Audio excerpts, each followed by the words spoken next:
महारुद्रंकर अवतार भगवान हनुमान को शक्तिर प्रतीक बोली कहुए।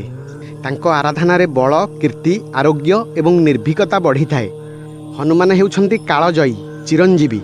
सेथिपाई समस्त काल रे हनुमान चरित एवं तांको नामस्मरण जगत पाई संकट मोचन एवं विघ्न हरणर सबुठु सरल रास्ता बोली कहुଯାଇଛି। शास्त्र रे चरित शक्ति एवं गुणर आधार रे भगवान हनुमानंकर अनेक रूप संपर्क रे वर्णना करा जाइछि। आजिर भिडियो रे सेही रूपमानंक भितरु एकादशमुखी रूपर कारण संपर्क रे आलोचना करिबा। जय पतित पावन जगन्नाथ, जय सनातन। आपण देखुछंती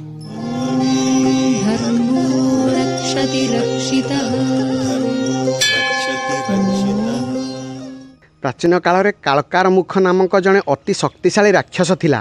11 मुख थिबा एही राक्षस अनेक वर्ष पर्यंत भगवान ब्रह्मा को घोर तपस्या कला। तार अति कठोर तपस्या रे प्रसन्न होई ब्रह्मा प्रकट हेले एवं राक्षस को वर मागिबाकू कहिले। कालकार मुख भगवान ब्रह्मा को अमर वर मागिला। ब्रह्मा कहिले एहा असंभव अटे, अमर वर व्यतीत अन्य जेकोसी वर मागिपार।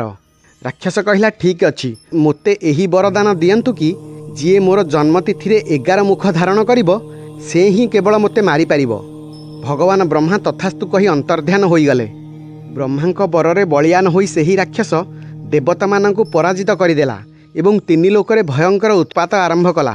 एहापरे समस्त असहाय देवता भगवान विष्णुଙ୍କ निकटकू गले एवं समस्त कथा कही सहायता पाई अनुरोध कले। भगवान विष्णु कहिले मु पृथ्वी पृष्ठरे श्रीराम अवतार रे अवतीर्ण अछि। यही समस्यार समाधान पाई तुमे तांक निकटकू जाओ। समस्त देवता प्रभु श्रीरामंग निकटरे पहुँचिले एवं तांकू गुहारी कले। श्रीराम कहिले एपरी विकट परिस्थिति रे संकट मोचन महाबली हनुमान केवल सहायता करिपारिबे। एहापरे श्रीराम हनुमान को स्मरण कले। तत्क्षणात् हनुमान प्रकट हेले। समस्त देवता हनुमान को सबु कथा कहिले एवं राक्षस ठारू मुक्ति कराइबा पई अनुरोध कले।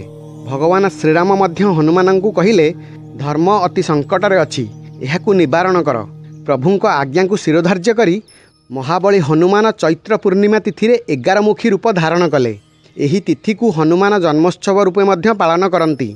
राक्षस कालकार मुखर मध्य एही जन्मतिथि थिला। एक कथा सुनी कालकार मुख निज विशाल सेना सहित भगवान हनुमानंक उपरे आक्रमण करिदेला।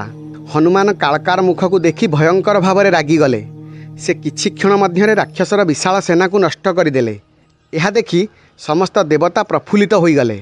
एहापरे भगवान हनुमान कालकार मुखर बेक को धरी पवन बेगरे आकाश मार्ग को चलीगले एवं सेठारे तार बद्ध कले।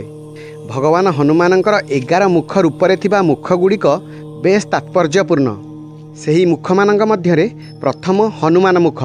एही रूप शत्रुंक उपरे विजयर प्रतीक। द्वितीय श्रीराम मुख। एही मुख श्रीरामंक शक्ति एवं आशीर्वाद को प्रतिनिधित्व करे। तृतीय भगवान शिवंक मुख। एही चेहरा भगवान शिवंक आशीर्वाद देइथाए। चतुर्थ अग्निदेव मुख। एही मुख रोगरु मुक्ति देइथाए। पंचम नागमुख। एही मुख नाग एवं सरीसृपंक भय दूर करिथाए। षष्ठ भगवान गणेश मुख। एही मुख ज्ञानर प्रतिनिधित्व करिथाए। सप्तम हयग्रीव मुख। एही मुख शुभ कार्य को दर्शाए। अष्टम गरुड़ मुख। एही मुख समस्त समस्यार मुक्ति देइथाए। नवम नरसिंह मुख। एही चेहरा भय एवं मानसिक रोगर मुक्ति देइथाए। दशम भैरव मुख। एही मुख चतुर्पार्श्वर थिबा नकारात्मक शक्ति को नष्ट करिथाए। एकादश बराह मुख। एही मुख रोगरु मुक्ति देइथाए। जय बजरंगबाली, जय हनुमान। आशा करुछि भिडियोटी आपनकु भल लागिथिबो। आपनकु अनुरोध चैनल को सब्सक्राइब करिवे। रहिली जय जगन्नाथ, जय सनातन।